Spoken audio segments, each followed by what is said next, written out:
যাও আমার বন্ধুকে ঘুম থেকে জাগ্রত করিয়া দাও, আর জাগ্রত করার পরে আমার বন্ধুকে মক্কা থেকে মদিনায় হিজরত করতে বলো। জিবরাইল আলাইহিস সালাতু সালাম আক্রমণ করবে, এই সময় আল্লাহ পাক তাবারাকা তাআলা জিবরাইল আলাইহিস সালাতু সালাম বলে দিলেন, ও জিবরাইল যাও যাও যাও যাও, ওই যে নবী জাগ্রত হইয়া গেছে, জানালাটা ফাঁক কইরা দেখে আশেপাশে অনেকগুলো কাপড় বেঁধে নবীজিকে মারার জন্য বল্লমগুলা লইয়া দাঁড়াইয়া রয়েছে।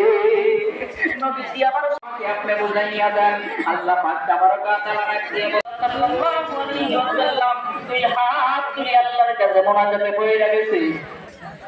মোনাজাতে যাওয়ার সময় আল্লাহকে বলে, আল্লাহ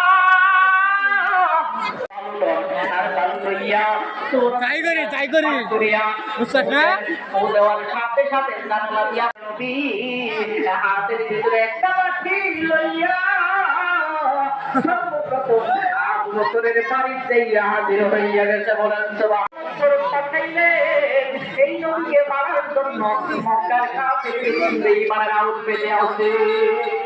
আল্লাহ তাআলা করে দেব সুবহানাল্লাহ।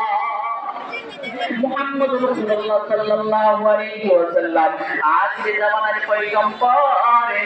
আল্লাহ তাবারাকা তাআলা এরা একটা সালাম দিয়েছে, আসসালামু আলাইকা। মেয়ে করতেন ওমর, ওসমান, আলী। আজরাইলে খায় না ঘুষ, শোনো রে ও মানুষ।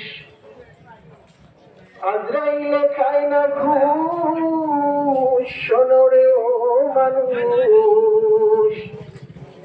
কি হবে হারাম